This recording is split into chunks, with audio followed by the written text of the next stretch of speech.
Revenge is a concept that has fascinated humanity for centuries. It's a natural human emotion to want to retaliate when someone hurts us. But the Stoic philosophers of ancient Greece and Rome offered a different perspective.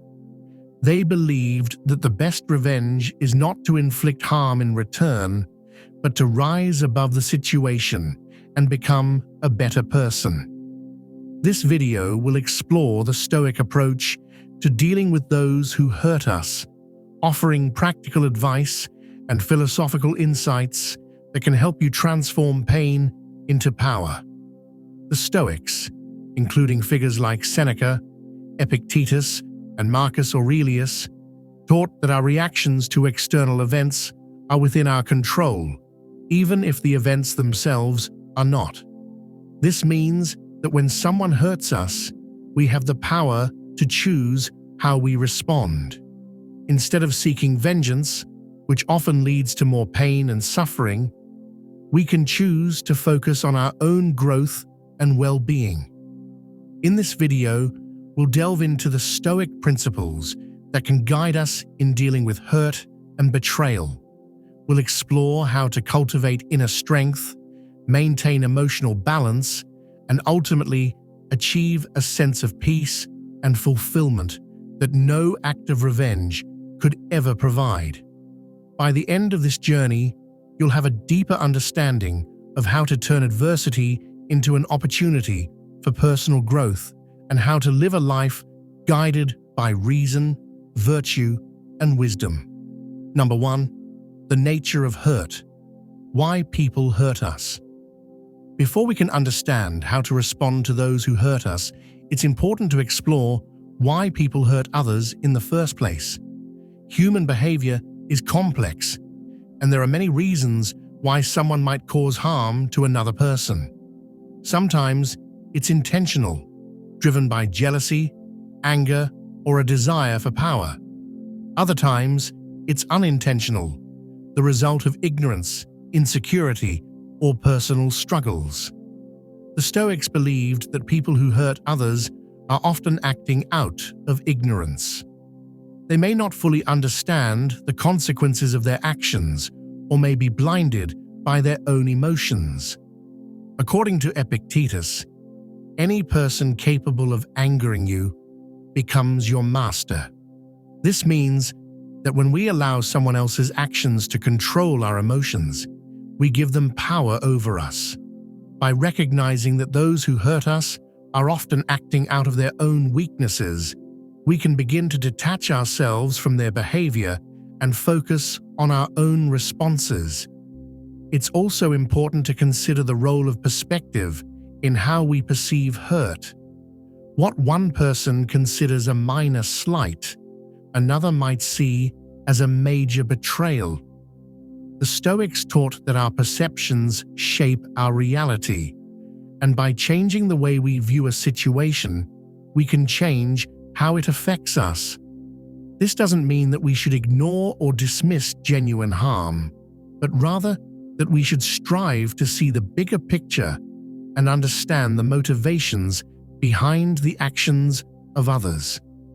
By understanding the nature of hurt and why people hurt us, we can begin to take the first steps toward healing and moving forward.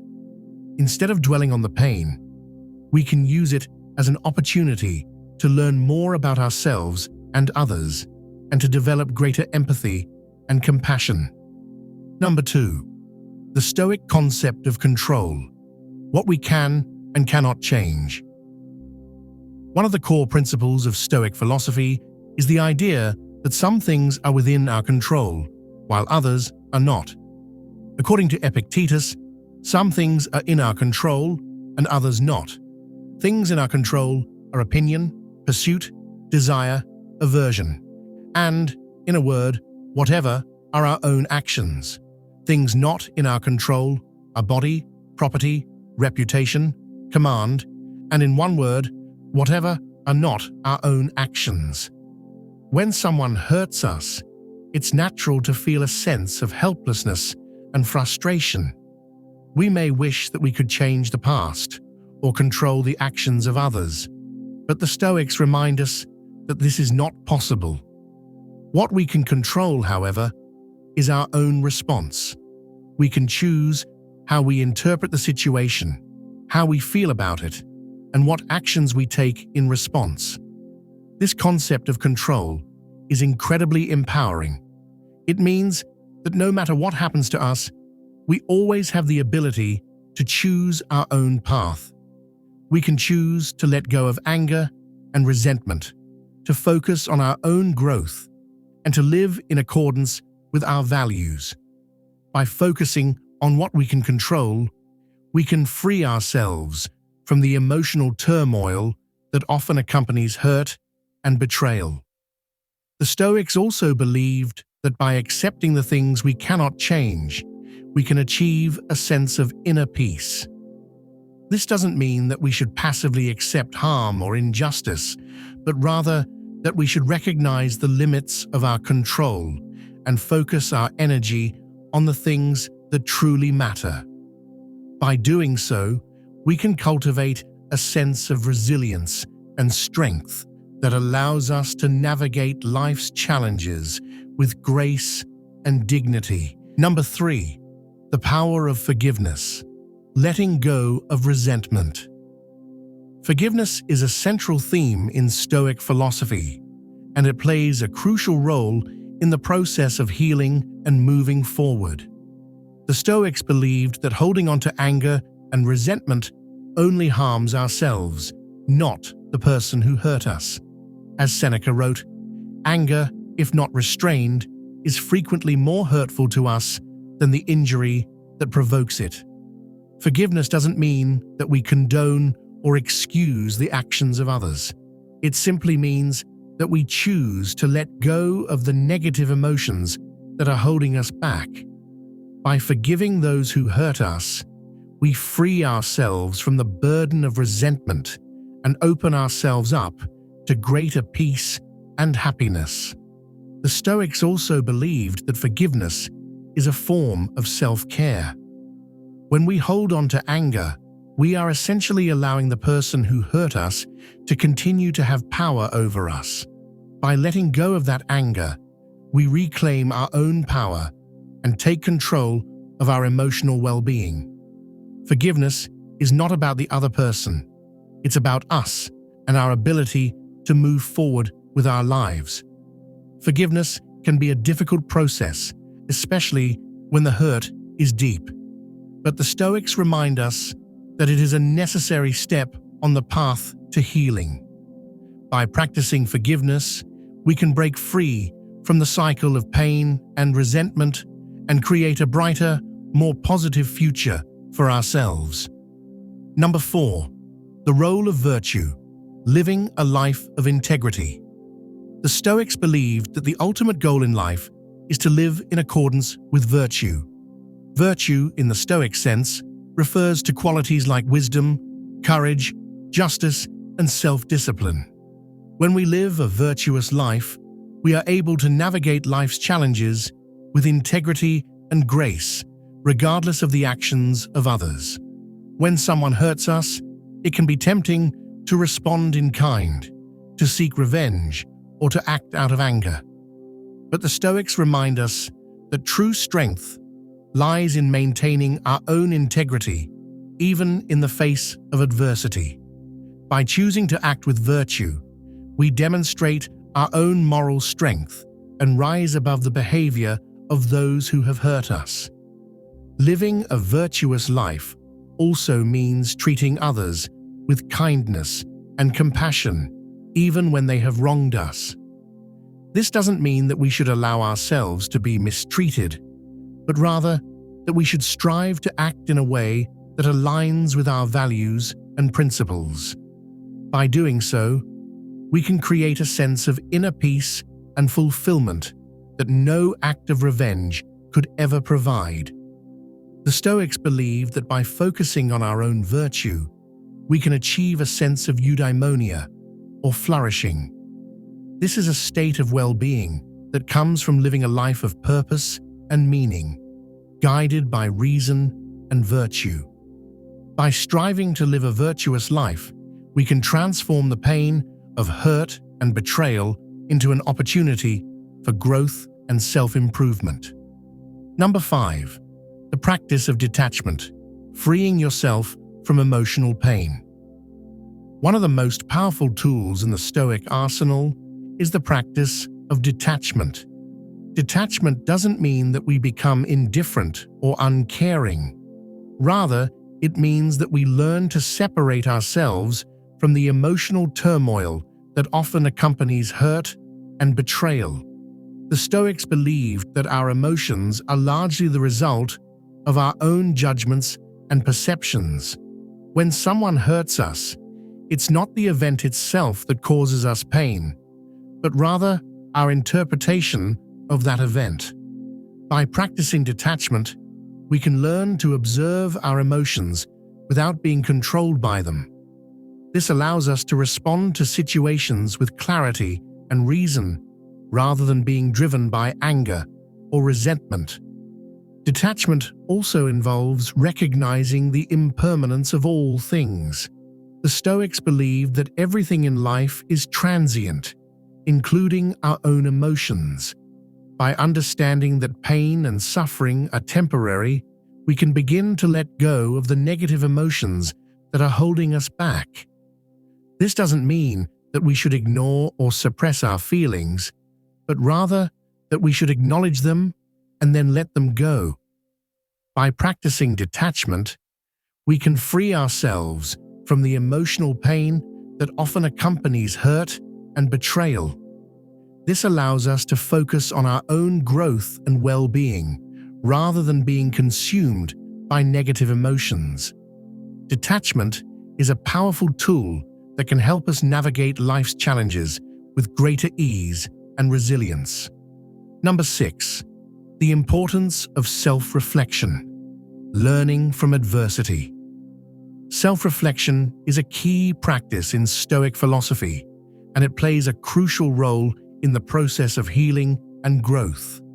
When someone hurts us, it's natural to focus on the actions of the other person. But the Stoics remind us that there is also value in looking inward and examining our own role in the situation. Self-reflection involves asking ourselves difficult questions such as, why did this situation affect me so deeply? What can I learn from this experience? How can I grow and become a better person as a result of this adversity? By engaging in this process of self-examination, we can gain valuable insights into our own behavior and motivations. The Stoics believed that adversity is an opportunity for growth. When we face challenges, we have the chance to develop greater resilience, wisdom, and strength. By reflecting on our experiences, we can identify areas where we need to improve and take steps to become the best version of ourselves. Self-reflection also helps us to develop greater self-awareness. By understanding our own emotions and reactions, we can learn to respond to situations with greater clarity and purpose. This allows us to navigate life's challenges with greater ease and confidence, and to live a life guided by reason and virtue. Number 7. The power of silence.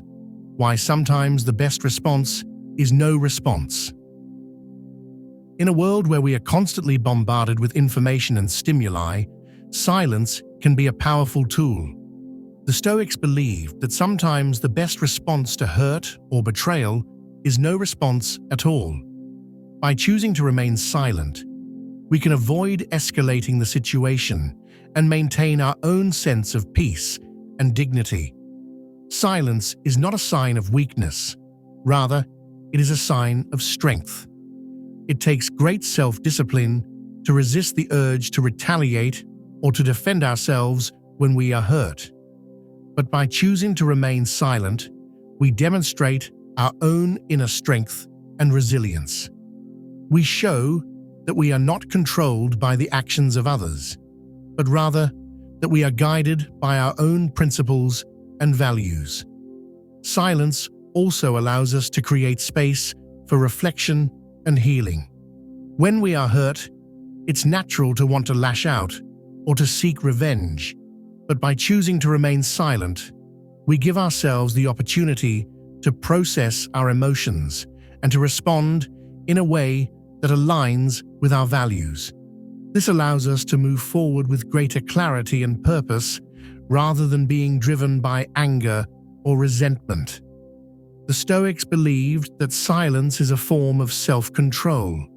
By practicing silence, we can cultivate greater inner peace and resilience and navigate life's challenges with greater ease and grace. Number 8. The ultimate revenge: living a flourishing life. The Stoics believed that the ultimate revenge is not to inflict harm in return, but to live a flourishing life. When someone hurts us, the best response is not to seek vengeance, but to focus on our own growth and well-being. By living a life guided by reason, virtue, and wisdom, we demonstrate our own strength and resilience and rise above the behavior of those who have hurt us. Living a flourishing life means focusing on the things that truly matter: our relationships, our personal growth, and our contribution to the world. It means living in accordance with our values and principles and striving to be the best version of ourselves. By doing so, we create a sense of inner peace and fulfillment that no act of revenge could ever provide. The Stoics believed that true happiness comes from within. By focusing on our own growth and well-being, we can achieve a sense of eudaimonia, or flourishing, that is not dependent on external circumstances. This allows us to navigate life's challenges with greater ease and resilience, and to live a life of purpose and meaning. In the end, the best revenge is not to seek vengeance, but to live a life that is guided by reason, virtue, and wisdom. By doing so, we demonstrate our own strength and resilience and rise above the behavior of those who have hurt us. This is the ultimate revenge: to live a flourishing life, guided by the principles of Stoic philosophy. Conclusion: embracing the Stoic path to healing and growth. In this video, we've explored the Stoic approach to dealing with those who hurt us. We've learned that the best revenge is not to seek vengeance, but to focus on our own growth and well-being. By practicing forgiveness, detachment, and self-reflection, we can transform the pain of hurt and betrayal into an opportunity for growth and self-improvement. The Stoics remind us that our reactions to external events are within our control, even if the events themselves are not. By focusing on what we can control, we can free ourselves from the emotional turmoil that often accompanies hurt and betrayal. We can cultivate a sense of inner peace and resilience that allows us to navigate life's challenges with grace and dignity. Ultimately, the Stoic path to healing and growth is about living a life guided by reason, virtue, and wisdom. By doing so, we can achieve a sense of eudaimonia, or flourishing, that is not dependent on external circumstances. This allows us to rise above the behavior of those who have hurt us and to live a life of purpose and meaning. Thank you for joining me on this journey through Stoic philosophy. I hope that the insights and principles we've explored in this video will help you navigate the challenges of life with greater ease and resilience. Remember, the best revenge is not to seek vengeance, but to live a flourishing life, guided by the principles of Stoic philosophy.